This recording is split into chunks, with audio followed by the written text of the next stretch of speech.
Assalomu alaykum hurmatli tomoshabinlar. Bugun men juda muhim masalani tushuntirib beraman. 2019 yildan 2026 yilgacha pensiyaga chiqqan pensionerlar. Shuningdek, sudda yutib chiqqan fuqarolar uchun pensiyani qayta hisoblash masalasi. Bu mavzu ko'pchilikka bevosita tegishli.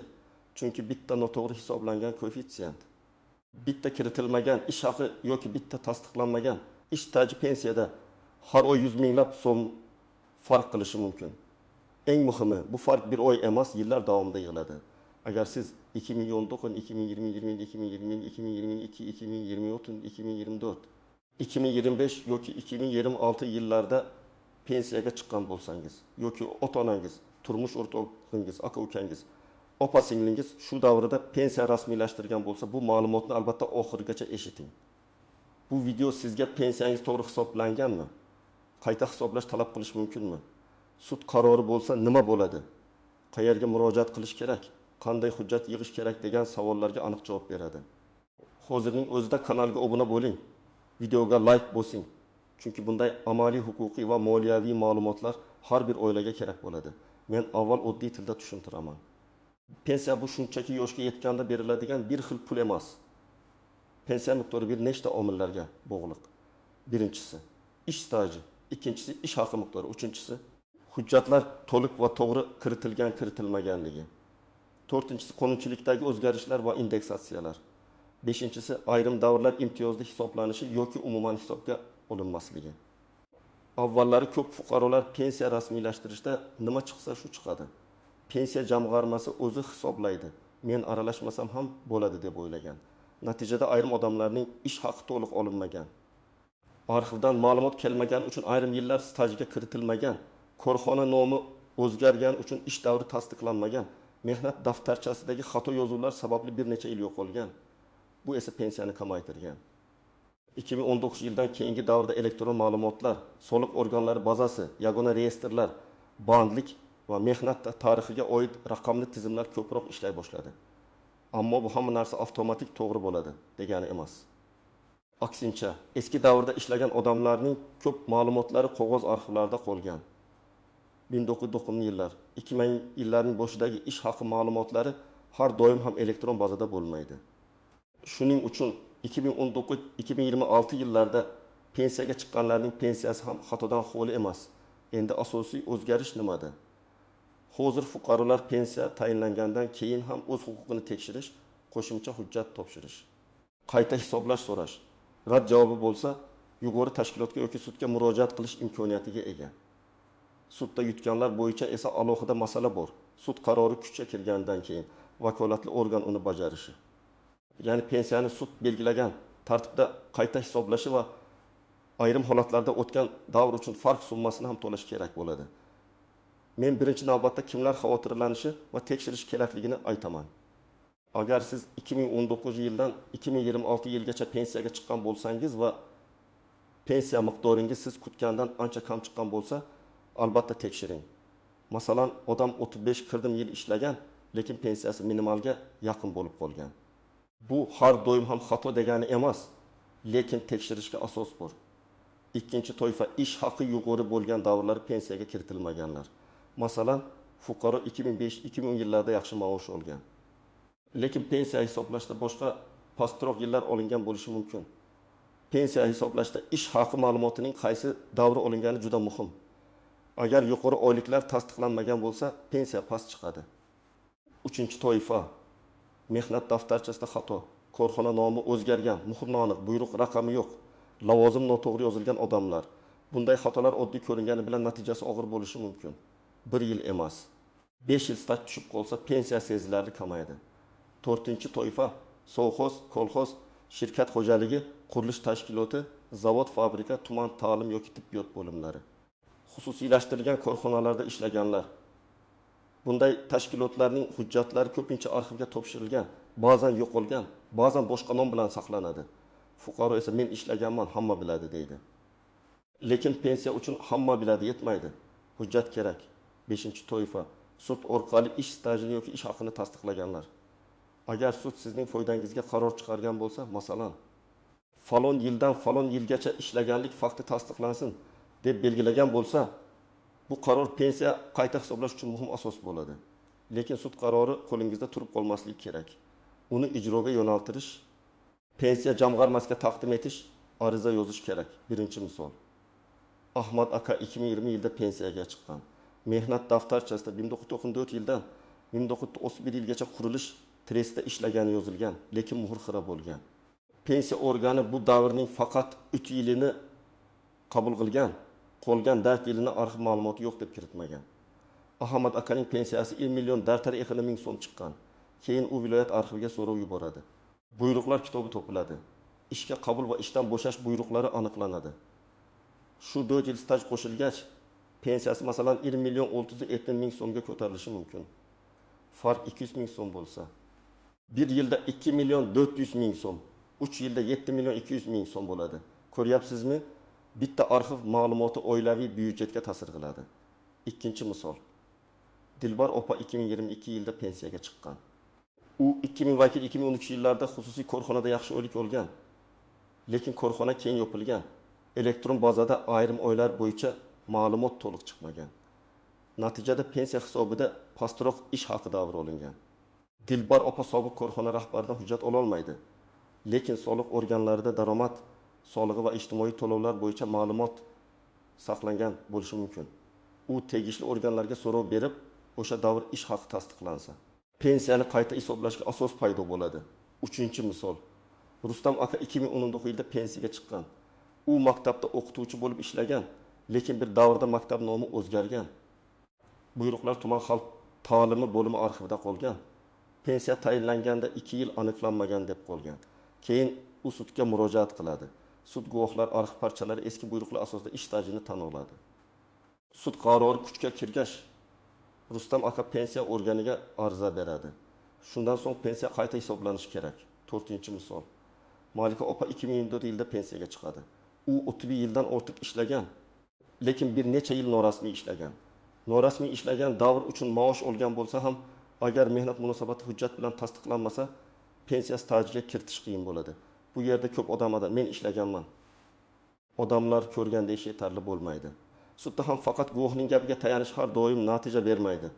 Hujjat, buyruq, ish haqi vedomosti, soliq to'lovi, kasaba uyushma bileti, tibbiy ko'rik ro'yxati, mehnat shartnomasi, tabel, bank orqali oylik tushgani kabi dalillar kerak bo'ladi.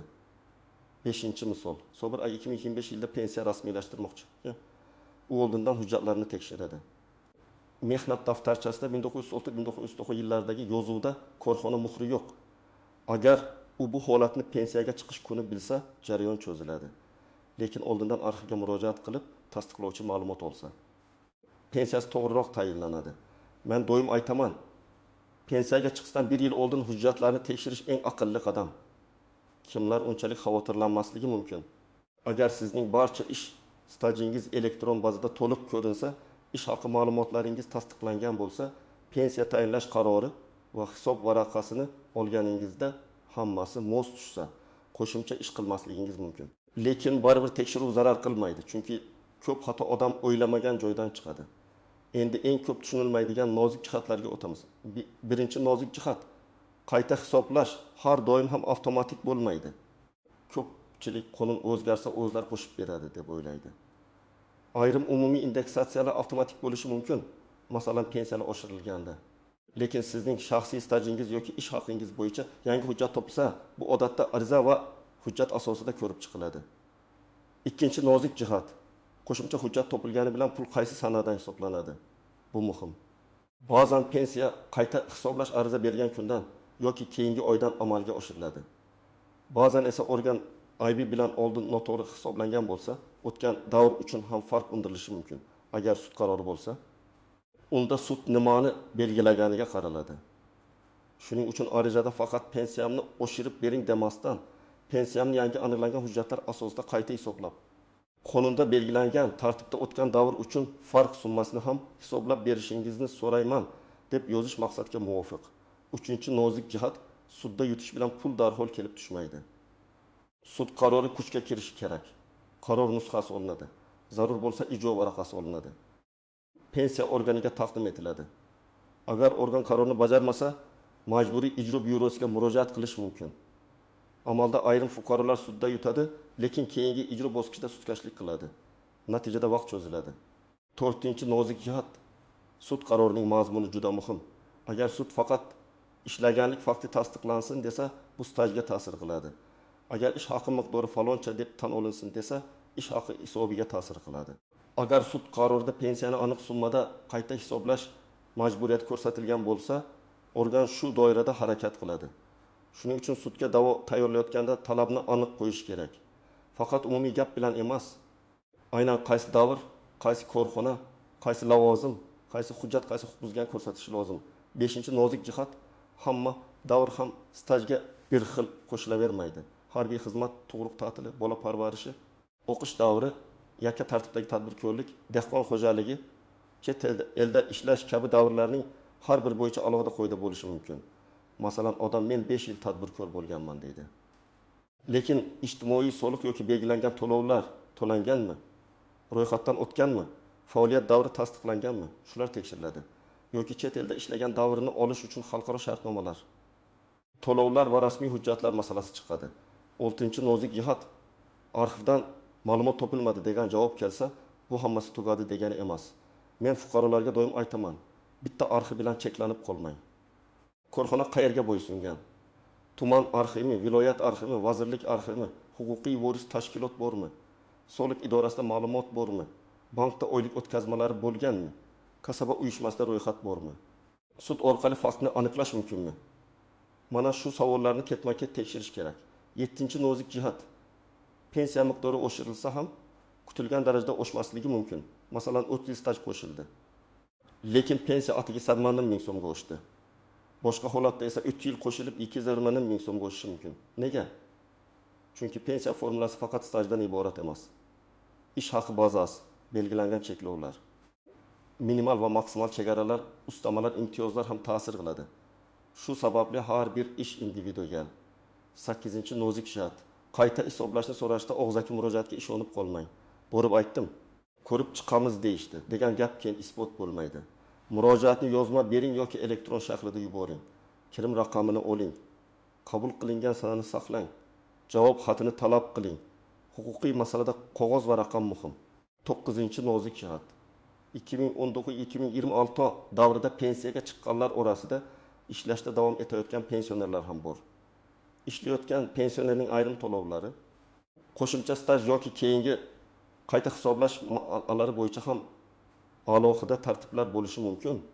Agar pensiyaga chiqqandan keyin ham rasmiy ishlagan bo'lsangiz, ish beruvchi siz uchun to'lovlarni amalga oshirgan bo'lsa, bu ma'lumotlar keyingi hisob kitoblarga ta'sir qilishi mumkin.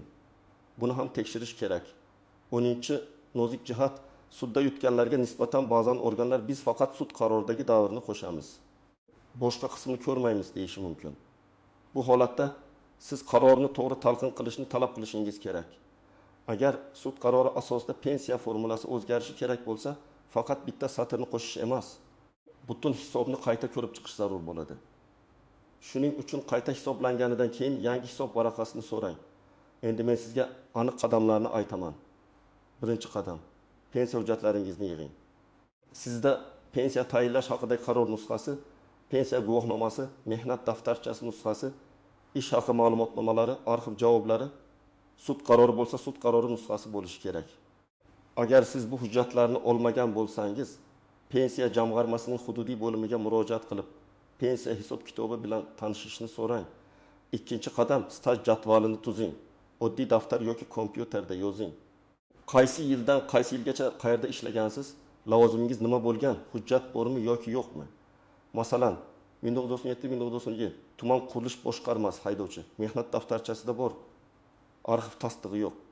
1992-1993 fermer xo'jaligi, hisobchi, buyruq nusxasi bor. Shunday jadval xatoni tez topishga yordam beradi. Uchinchi qadam, pensiya hisobida qaysi davrlar olinganini solishtiring. Sizning mehnat daftarchangizda 35 yil bo'lsa, pensiya hisobida 29 yil ko'rsatilgan bo'lsa, darhol savol tug'iladi.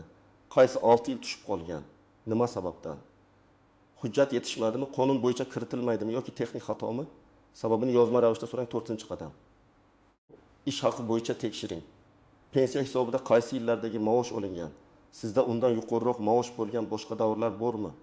o'sha davrni tasdiqlovchi ma'lumot olish mumkinmi? Sobiq ish joyingiz, arxiv, soliq organi, bank, yuqori tashkilot, vazirlik yoki huquqiy voris korxonaga murojaat qiling. 5-qadam, arxivga to'g'ri so'rov yozing. So'rovda faqat mening stajimni bering deb yozmang. Aniq yozing. Familiya, ism, otasining ismi, tug'ilgan sana. Ishlagan korxona nomi, taxminiy ishlagan davr, lavozim, korxona joylashgan manzil, korxona keyinchalik qanday nomlangan bo'lishi mumkinligi. Arxiv xodimi sizning hayotingizni bilmaydi.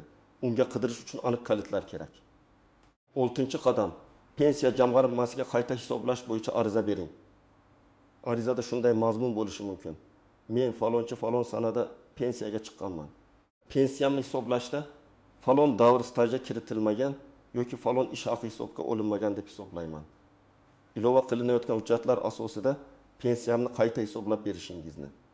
Hisob kitob natijasi va rad etilgan taqdirda rad etish sabablarini yozma ravishda taqdim etishingizni so'rayman.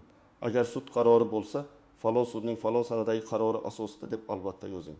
7-qadam. Javobni kuting va tahlil qiling. Agar ijobiy bo'lsa, yangi pensiya miqdori qaysi sanadan hisoblanganini tekshiring. Farq summasi berildimi, berilmagan bo'lsa, nima sababdan? Agar rad javobi bo'lsa, javobda qaysi qonun normasiga tayanilganini ko'ring. Umumiy asos yo'q degan javob yetarli emas. Sabab aniq bo'lishi kerak. 8-qadam, yuqori tashkilotga yoki sudga murojaat qiling. Agar sizda dalillar bor, lekin pensiya organi tan olmayotgan bo'lsa, avval yuqori turuvchi organga shikoyat qilish mumkin. Natija bo'lmasa, ma'muriy sudga murojaat masalasi ko'rib chiqiladi. Sudga borishda da'vo talabi aniq bo'lishi kerak. Qaysi qarorni noqonuniy deb topish, qaysi davrni stajga kiritish, qaysi ish haqini hisobga olish, pensiyani qayta hisoblash majburiyatini yuklash, o'tgan davr farqini undirish kabi talablar hujjat bilan asoslanadi. 9-qadam. Sud qarori bo'lsa, ijroni nazorat qiling. Qaror kuchga kirgan sanani biling. Pensiya organiga topshiring. Topshirganingiz haqida kirim raqami oling. Undan keyin og'zaki emas, yozma holatini so'rang. Agar bajarilmasa, ijro organlariga murojaat qiling. Sudda yutgan odam eng oxirgi bosqichda sudlashsa, yutug'ining foydasi kechadi. 10-qadam, barcha hujjatlarning nusxasini saqlang. Ariza, javob, arxiv ma'lumoti, sud qarori, hisob varaqasi, kvitansiya, elektron murojaat raqami hammasini alohida papkaga joylang. Bu mayda narsa emas. 1 yil o'tib yana savol tug'ilsa, sizda dalil bo'ladi. Men yana bir muhim maslahat beraman. Ota-onangiz pensioner bo'lsa, ularga o'zingiz boring demang. Keksalar ko'pincha idoralarda savol berishga qiynaladi. Hujjat talab qilishni bilmaydi. Rad javobini o'qib tushunmaydi. Farzand sifatida birga boring, hisob kitobni ko'ring, savollarni yozib oling. Ba'zan 70 yoshli otaxon 5 yil kam staj bilan pensiya olib yurgan bo'ladi. Farzandi tekshirsa, bir oyda masala oydinlashadi. Agar siz hali pensiyaga chiqmagan bo'lsangiz, bu video sizga ham tegishli. Hozirdan mehnat daftarchangizni, elektron mehnat tarixingizni, rasmiy ish joylaringizni, ijtimoiy to'lovlaringizni tekshiring. Ish beruvchidan mehnat shartnomasi va buyruqlar to'g'ri rasmiylashtirilishini talab qiling. Bugungi beparvolik ertaga pensiyada pul yo'qotishga olib keladi.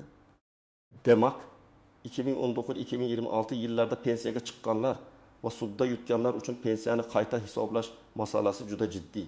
Asosiy qoida shuki, pensiyangizni tekshirmasangiz xato bor yo'qligini bilmaysiz. Qo'shimcha staj. Yuqoriroq ish haqi, sud qarori yoki yangi arxiv hujjati pensiya miqdoriga ta'sir qilishi mumkin. Ammo bularning hammasi hujjat, ariza va qat'iy nazorat bilan amalga oshadi. Men sizga tavsiya qilaman. Bugunoq pensiya hisobingizni tekshiring. Hujjatlaringizni tartibga keltiring. Tushib qolgan davrlar bo'lsa arxivga murojaat qiling. Rad javobi bo'lsa uni shunchaki qabul qilib qo'ymang. Huquqingizni biling va talab qiling. Agar sizda pensiya qayta hisoblash bo'yicha tajriba bo'lsa, sudda yutgan bo'lsangiz yoki aksincha rad javobi olgan bo'lsangiz, albatta izohlarni yozing. Boshqa tomoshabinlar ham sizning tajribangizdan foyda oladi. Videoga like bosing, kanalga obuna bo'ling va yaqinlaringizga ulashing, chunki bu ma'lumot har bir pensioner oilasi uchun muhim.